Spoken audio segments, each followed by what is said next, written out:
Welcome to Kavitha சமையலறை. இன்னைக்கு நம்ம பார்க்க போகிற ஸ்பெஷல் ரெசிபி நல்ல சுவையான முட்டைக்கோஸ் வடை. ஒரு இன்ட்ரெஸ்டிங்கான ஸ்நாக் ரெசிபி.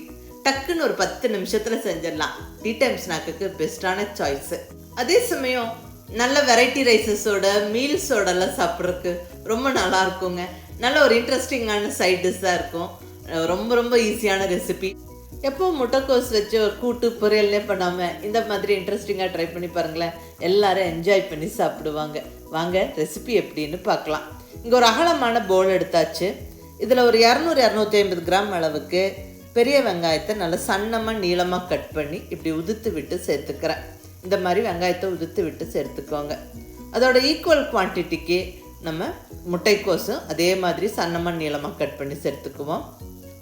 அடுத்ததாக காரத்துக்கு பச்சை மிளகாய் சேர்த்துக்கிறேன். பொடியாக நறுக்குன்னு 2 பச்சை மிளகாய் சேர்த்துக்கிறேன். நல்ல பொடியாக நறுக்கி சேர்த்துக்கோங்க.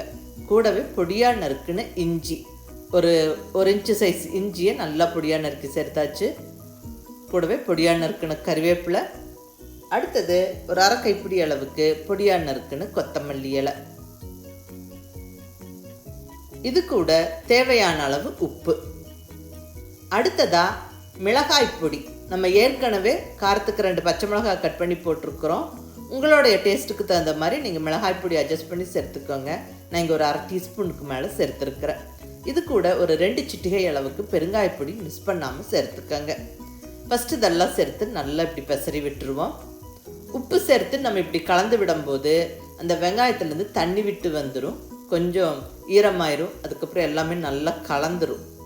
இந்த ஸ்டேஜ் வரைக்கும் நல்லா அப்படி பெசரி விட்டுட்டு இப்போ நம்ம இதில் கடலை மாவு சேர்த்துக்கிறோம். ஒரு 1/2 கப் அளவுக்கு கடலை மாவு.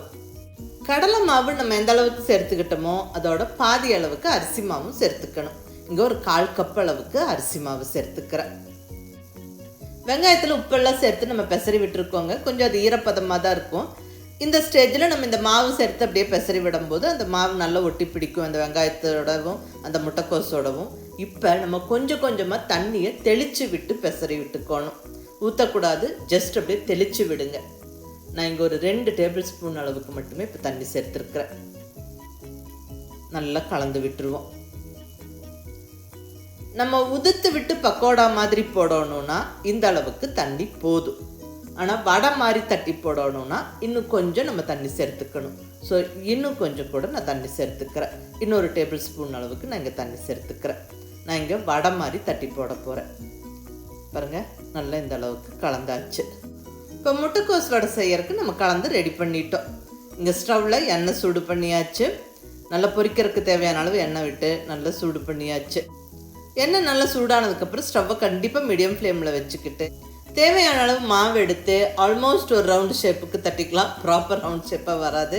ஏன்னா இங்கே இந்த வெங்காயம் முட்டைக்கோஸ் எல்லாம் சன்னமாக நீளமாக கட் பண்ணி உதுத்து விட்டு கலந்துருக்குறோம். ஸோ ஒரு ஆல்மோஸ்ட் ஒரு ரவுண்ட் ஷேப்புக்கு அப்படியே தட்டி போட்டு விட்டு பொறுமையாக வேக விட்டு நல்லா திருப்பி போட்டு வேக விடணும். நல்லா இந்த அளவுக்கு நல்லா அப்படியே செவந்து வர வரைக்கும் நல்லா வேக விட்டுட்டு நம்ம எண்ணெயை வடிச்சிட்டு வெளியே எடுத்துடணும்.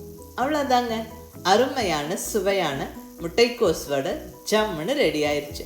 இது ரொம்ப நல்ல ஒரு இன்ட்ரெஸ்டிங்கான டேஸ்ட்டோடு இருக்குங்க. சாப்பிட்டவங்க கண்டிப்பாக 1-2 வடையோடு நிறுத்த முடியாது. அந்த அளவுக்கு ரொம்ப சுவையாக இருக்கும். திரும்ப சாப்பிட தோணும். இது மீல்ஸோட வெரைட்டி ரைஸஸோடலாம் சேர்த்து சாப்பிட்றதுக்கும் ரொம்ப நல்லாயிருக்கும். ஈவினிங் டீ டைம் ஸ்நாக்குக்கும் ஒரு பெஸ்ட்டான சாய்ஸாக இருக்குங்க.